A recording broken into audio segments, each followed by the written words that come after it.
RSS प्रमुख मोहन भागवत ने कहा कि लिव इन रिलेशनशिप में रहने वाले लोग जिम्मेदारी नहीं निभाते। उनका मानना है कि परिवार और शादी केवल शारीरिक संतुष्टि का माध्यम नहीं बल्कि समाज की एक महत्वपूर्ण इकाई। भागवत ने बताया कि परिवार वो जगह है जहां व्यक्ति समाज में रहना सीखता है और मूल्यों का निर्माण करता है। दिल्ली हाईकोर्ट ने वकीलों की स्वतंत्रता को लेकर अहम फैसला सुनाया। कोर्ट ने सीबीआई द्वारा एक वकील को भेजे गए समन पर रोक लगा दी, जिसे अपने क्लाइंट की ओर से ईमेल भेजा था। हाईकोर्ट ने कहा, इस तरह की कार्रवाई से कानूनी पेशेवरों के काम में गंभीर बाधा आएगी। जस्टिस स्वर्ण कांता शर्मा ने नोटिस जारी करने पर चिंता जताई। Madhya Pradesh state cyber police ने देश के 68 करोड़ इंटरनेट यूजर्स की ईमेल और पासवर्ड लीक होने की जानकारी दी। साइबर अपराधियों द्वारा इन जानकारियों का दुरुपयोग किया जा सकता है, जिससे social media account, internet banking और डिजिटल वॉलेट खतरे में आ सकते हैं।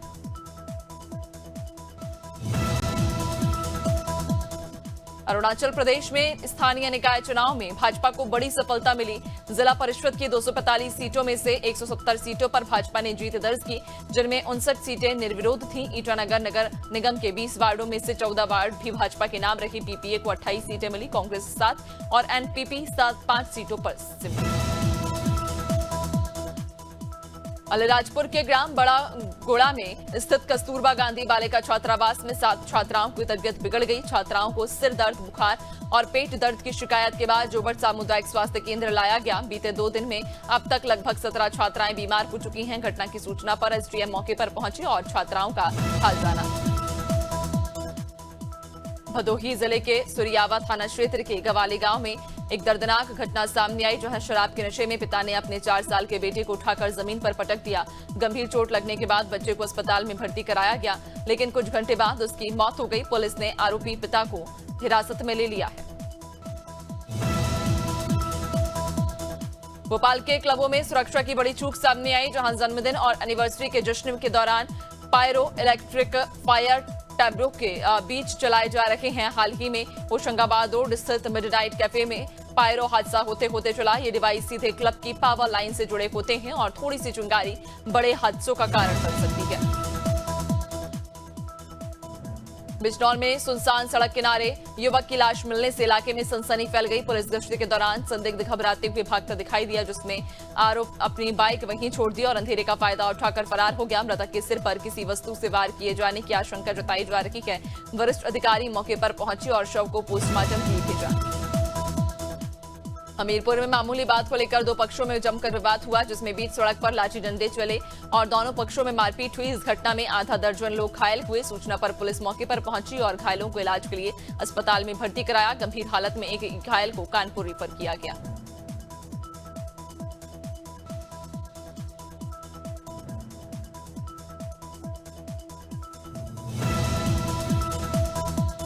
जबलपुर के थाना आधारताल पुलिस ने सूने मकान में चोरी करने वाले 2 शातिर नकबजनों को गिरफ्तार किया। आरोपियों के पास से करीब 2,20,000 रुपए कीमत के सोने चांदी के जेवर बरामद किए गए। पूछताछ में आरोपियों ने रेकी कर चोरी की वारदात को अंजाम देना स्वीकार किया। पुलिस के अनुसार दोनों के खिलाफ पहले से भी आपराधिक मामले दर्ज हैं।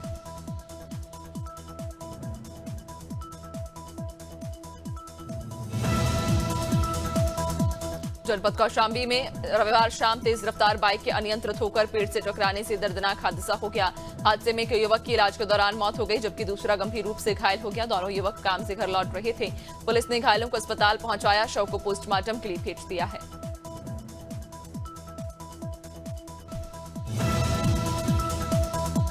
जनपद कौशाम्बी में पुलिस और लुटेरों के बीच तड़के सुबह मुठभेड़ हो गई। जवाबी कार्रवाई में एक बदमाश के पैर में गोली लगी, जबकि 4 अन्य आरोपियों को पुलिस ने मौके से गिरफ्तार कर लिया।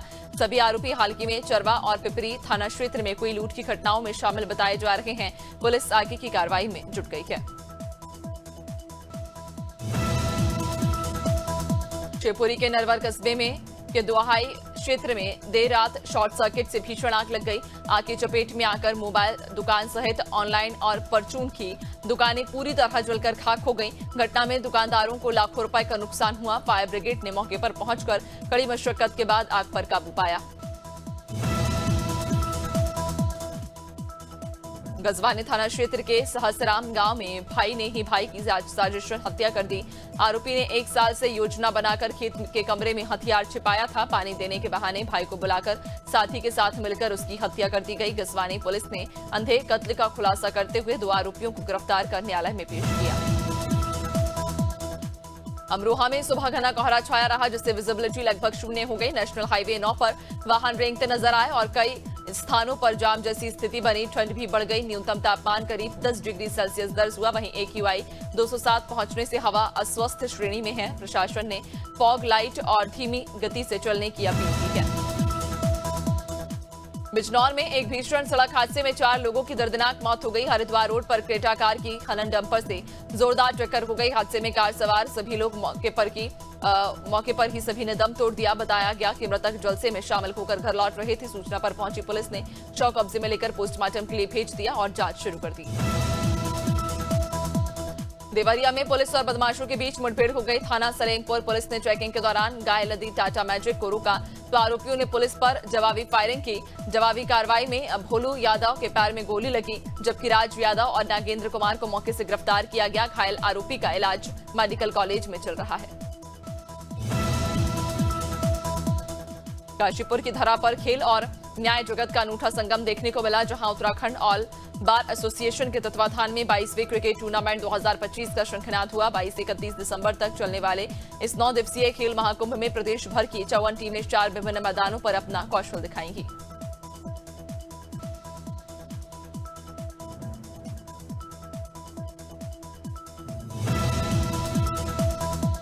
मध्य प्रदेश के ओरछा में एक अनोखा दृश्य देखने को मिला। 7 समंदर पार कर ओरछा घूमने आए एक विदेशी जोड़े ने भारतीय संस्कृति, वैदिक रीति रिवाजों और सनातनी परंपराओं के अनुसार बटेश्वर मंदिर में विवाह रचाया। फ्रांस निवासी चीरो और ऑड्रा ने अग्नि को साक्षी मानकर एक दूसरे का हाथ थामा।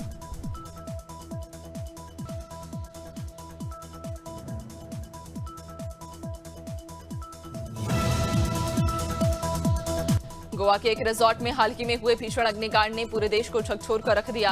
हादसे में 25 लोगों की मौत हो गई, जिनमें उत्तराखंड के 9 लोग शामिल थे। इन्हीं में से एक सुमित भी था, जो रिजॉर्ट में कार्यरत था और अपने परिवार का इकलौता कमाने वाला सदस्य था। उसकी मृत्यु से परिवार पर दुखों के साथ साथ आर्थिक संकट का भी सामना करना पड़ रहा है। रुद्रपुर में इस्कॉन समिति और समाजसेवियों ने भगवान कृष्ण बलराम की शोभा यात्रा निकाली। बाजे पर हरे कृष्ण और शंख ध्वनि के साथ ढोल नगाड़े के साथ शोभा यात्रा निकली। जगह जगह लोगों ने फूलों से स्वागत किया। एक साथ सभी लोग हरे कृष्ण के साथ शोभा यात्रा में शामिल हुए। संत कबीर नगर में 7 साल के मासूम से दुष्कर्म के आरोपी को पुलिस ने मुठभेड़ के बाद गिरफ्तार कर लिया। मुठभेड़ के दौरान आरोपी के पैर में गोली लगी, जिससे वो घायल हो गया। पुलिस ने आरोपी को मात्र 12 घंटे के भीतर पकड़ा। पुलिस को सूचना मिली थी कि आरोपी घनघटा थाना क्षेत्र के सियरकला गांव के पास छिपा हुआ है, जिसके बाद पुलिस ने ये कार्रवाई की।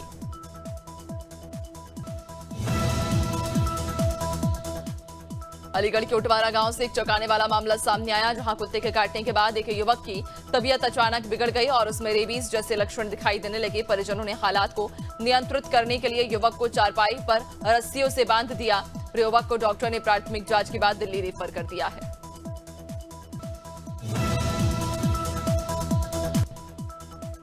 यूपी के महोबा से सनसनीखेज वारदात सामने आई, जहां पुरानी रंजिश के चलते एक भतीजे ने अपनी ही चाचा को गोली मारकर मौत की घाट उतार दिया। मामला कबरई थाना क्षेत्र के गोगौरा गांव का है। बताया जा रहा कि बुजुर्ग पर उसके ही भतीजे ने साथियों के साथ मिलकर फायरिंग कर दी और मौके से फरार हो गए।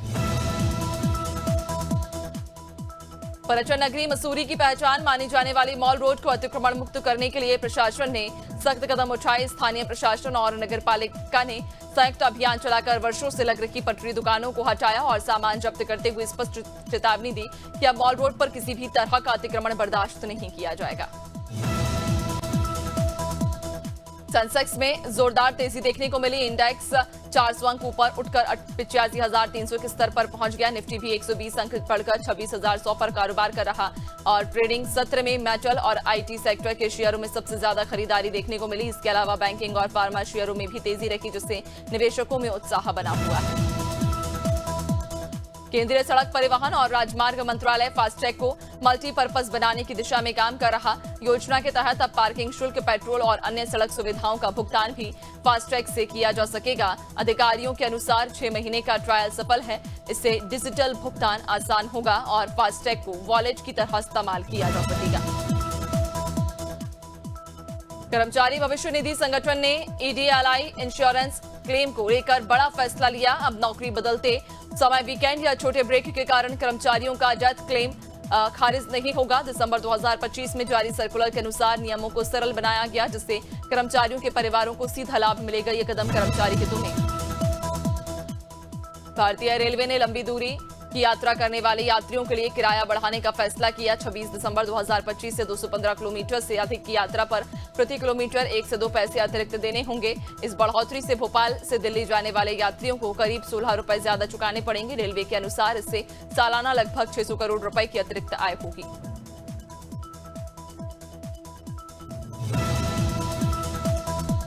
दुनिया के सबसे अमीर कारोबारी एलॉन मस्क ने संपत्ति के मामले में नया इतिहास रच दिया। महज 4 दिनों में उनकी नेटवर्थ $150 बिलियन बढ़कर $750 बिलियन पहुंच गई, जो पाकिस्तान, श्रीलंका और नेपाल की कुल जीडीपी से भी ज्यादा। मस्क ये आंकड़ा छूने वाले दुनिया के पहले व्यक्ति बन गए। ये उछाल टेस्ला के पे पैकेज से जुड़ा है।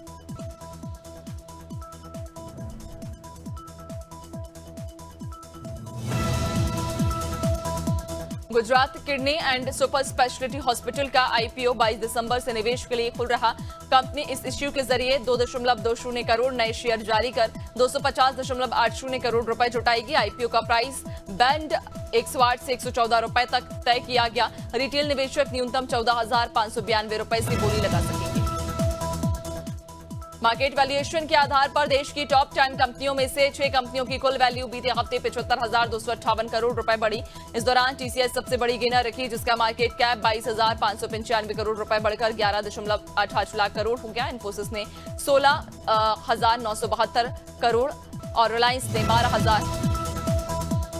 हरियाणा के करनाल जिले के बेगमपुर गांव के बॉक्सर नीरज गोयत ने दुबई के ड्यूटी फ्री टेनिस स्टेडियम में शानदार जीत दर्ज की। 20 दिसंबर को हुए मुकाबले में नीरज ने अमेरिका बॉक्सर एंथनी टेलर को कड़े मुकाबले के बाद हराया। ये फाइट मैन कार्ड का हिस्सा थी और एंड्रयू टेल्ट बनाम चेस ज्यूमूर के मुकाबले से पहले हुई। इंडिया विमेंस ने टी20 सीरीज के पहले मुकाबले में श्रीलंका को 8 विकेट से मात दी। विशाखापट्टनम में खेले गए मैच में भारत ने पहले बॉलिंग करते हुए श्रीलंका को 6 विकेट पर 121 रन तक सीमित कर दिया। इसके जवाब में इंडिया विमेंस ने 15वें ओवर में महज 2 विकेट खोकर लक्ष्य हासिल कर लिया। जेमिमा रोड्रिग्स ने शानदार 50 लगाई। दुबई में अंडर 19 एशिया कप फाइनल में भारत को पाकिस्तान ने 191 रन से हराया। भारत ने 348 रन के लक्ष्य का पीछा करते हुए 26.2 ओवर में 156 रन बनाकर ऑल आउट हो गया। मैच के दौरान कुछ मूवमेंट्स काफी चर्चा में रहे। भारतीय ओपनर वैभव सूर्यवंशी ने पहले ही गेंद पर छक्का लगाया और आउट होने के बाद पाकिस्तान के खिलाड़ियों को इशारे से अपना जूता दिखाया। रोहित शर्मा ने हाल ही में एक कार्यक्रम के दौरान अपने करियर के सबसे कठिन दौर को याद करते हुए कहा कि वर्ल्ड कप हार उनके लिए सबसे बड़ा दुख है। उन्होंने बताया कि कप्तानी मिलने के बाद से उनका एकमात्र सपना वर्ल्ड कप जीतना था, लेकिन जब ये पूरा नहीं हुआ तो वो अंदर से टूट गए। हार के बाद शारीरिक और मानसिक रूप से उबरने में उन्हें कई महीनों का समय लगा। सोशल मीडिया पर पाकिस्तान क्रिकेटर से जुड़ा एक वीडियो तेजी से वायरल हुआ, जिसमें प्लेयर ऑफ द मैच जीतने वाले खिलाड़ी को बकरा और 2 बोतल तेल दिए जाने का दावा किया गया। वीडियो में क्रिकेटर को पुरस्कार लेते दिखाया गया, जिसमें लोग भ्रमित हो गए। हालांकि फैक्ट चेक में सामने आया कि वीडियो एआई की मदद से बनाया गया फर्जी कंटेंट है। ऋतिक रोशन के कजिन ईशान रोशन की सगाई हाल ही में परिवार के बीच शादी समारोह में हुई। इस खास मौके पर ऋतिक रोशन अपनी गर्लफ्रेंड सबा आजाद के साथ नजर आए। सबा ने रोशन फैमिली के साथ पोज दिए और सबका ध्यान खींचा। एथनिक लुक में ऋतिक और सबा कपल गोल्स देते दिखाई दिए। ईशान रोशन ने गर्लफ्रेंड ऐश्वर्या सिंह से शादी की।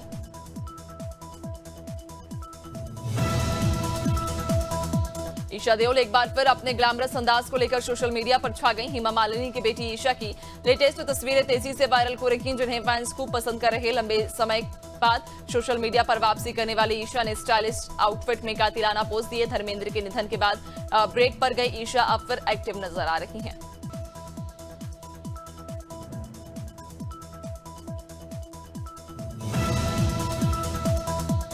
फिटनेस और बॉडी कॉन्फिडेंस को लेकर अनन्या पांडे ने एक बार फिर खुलकर बात की है। एक्ट्रेस ने बताया कि वो फिट रहने के लिए स्ट्रिक्ट डाइट फॉलो करती हैं, लेकिन साथ ही खुद को अपनाने पर भी जोर देती हैं। अनन्या ने कहा कि लड़कियों की बॉडी में बदलाव आते रहते हैं और पीरियड्स के दौरान ये सामान्य है। उन्होंने फैंस को अपनी बॉडी शेप को कबूल करने की सलाह दी। हैदराबाद में एक स्टोर लॉन्च इवेंट के दौरान साउथ एक्ट्रेस सामंथा रूथ प्रभु भीड़ में फंस गईं। सिल्क साड़ी पहने सामंथा जैसे ही इवेंट से निकलकर कार की ओर बढ़ी, फैंस ने उन्हें चारों तरफ से घेर लिया। भीड़ इतनी बेकाबू हो गई कि एक शख्स ने साड़ी का पल्लू तक खींच लिया। सुरक्षा कर्मियों की मदद से सामंथा किसी तरह कार तक पहुंच पाई। टीवी की पॉपुलर एक्ट्रेस देवोलीना भट्टाचार्य ने सोशल मीडिया पर अपने बेटे जॉय के साथ बेहद क्यूट तस्वीर शेयर की। फोटो में मां बेटे की बॉन्डिंग देखकर फैंस भावुक हो गए। देवोलीना ने तस्वीर के साथ कैप्शन में लिखा, माय ग्रेटेस्ट ब्लेसिंग। फैंस और सेलेब्स इस पोस्ट पर जमकर प्यार लुटा रहे और जॉय को बेहद प्यारा बता रहे। दिल्ली में वायु गुणवत्ता खतरनाक स्तर पर पहुंच गई। ग्रैप 4 लागू होने के बावजूद प्रदूषण में कमी नहीं आने पर CAQM ने संबंधित विभागों से सवाल किए। आयोग का कहना कि सभी 4 चरण लागू होने के बाद भी नियमों का सख्ती से पालन नहीं हो रहा। समन्वय और जवाबदेही की कमी के चलते हालात बिगड़े हैं। कई इलाकों में AQI 370 से ऊपर दर्ज किया गया। राजस्थान में घना कोहरा और बदलते मौसम ने ठंड का असर बढ़ा दिया। जयपुर समेत कई जिलों में सुबह से कोहरा छाया रहा, जिससे विजिबिलिटी 20 मीटर से भी कम दर्ज की गई। पश्चिमी विक्षोभ के प्रभाव से दिन का तापमान गिर रहा है, जबकि रातें अपेक्षाकृत गर्म हैं। कई शहरों में अधिकतम तापमान 20 डिग्री से नीचे रहा। मध्य प्रदेश में कड़ाके की सर्दी और घने कोहरे का असर लगातार बना हुआ। उत्तरी हिस्सों में ठंड से जनजीवन को प्रभावित कर दिया है। शहडोल का कल्याणपुर प्रदेश में सबसे ठंडा रहा, जहां न्यूनतम तापमान 3.4 डिग्री सेल्सियस रहा। भोपाल और इंदौर में भी गलन बढ़ी। 16 जिलों में घने कोहरे से दृश्यता घटी और ट्रेनें की आवाजाही प्रभावित हुई। उत्तर प्रदेश में कड़ाके की ठंड का असर दिखाई दे रहा। सोमवार सुबह लखनऊ, कानपुर, बाराबंकी, अयोध्या, सुल्तानपुर समेत 40 जिलों में घना कोहरा छाया रहा। शहर के अंदर कम दृश्यता रखी, लेकिन बाहरी इलाकों में कोहरा घना था। सबसे ठंडा सुल्तानपुर रहा, जहां न्यूनतम तापमान 7.7 डिग्री दर्ज हुआ। बांदा में ठंड से 2 लोगों की मौत भी हुई। हरियाणा के 12 जिलों में घना कोहरा छाया हुआ। दृश्यता बेहद कम होने के कारण वाहन चालकों को परेशानी हो रही और मौसम मानो बारिश की तरह बरस रहा हो। ठंड और कोहरे के चलते गुरुग्राम में सरकारी कार्यालयों का समय बदला गया। पहाड़ों से मैदानी क्षेत्रों की ओर चल रही उत्तर पश्चिमी हवा के कारण तापमान में गिरावट दर्ज की जा रही है। पंजाब में अगले 6 दिन घने कोहरे और कड़ाके की ठंड का अलर्ट जारी किया गया। मौसम विभाग ने 27 दिसंबर तक येलो अलर्ट जारी किया। लुधियाना में कोल्ड डे दर्ज किया गया, जबकि बठिंडा, अमृतसर, हलवारा और गुरदासपुर में घना कोहरा छाया हुआ। कुछ स्थानों पर हल्की बारिश की संभावना है और तापमान 5 डिग्री तक गिर सकता है। हिमाचल प्रदेश के शिंकुला, रोहतांग, दर्रा, बारालाचा और जांस्कर घाटी में सुबह से बर्फबारी शुरू हो गई। लाहौल घाटी में भी रुक रुक कर हिमपात हो रहा। मनाली की ऊंची चोटियों पर बर्फ गिरने से ठंड बढ़ गई है। लाइव स्नोफॉल का अनुभव करने के लिए बड़ी संख्या में पर्यटक 4x4 वाहनों से शिंकुला और रोहतांग दर्रे पहुंचे।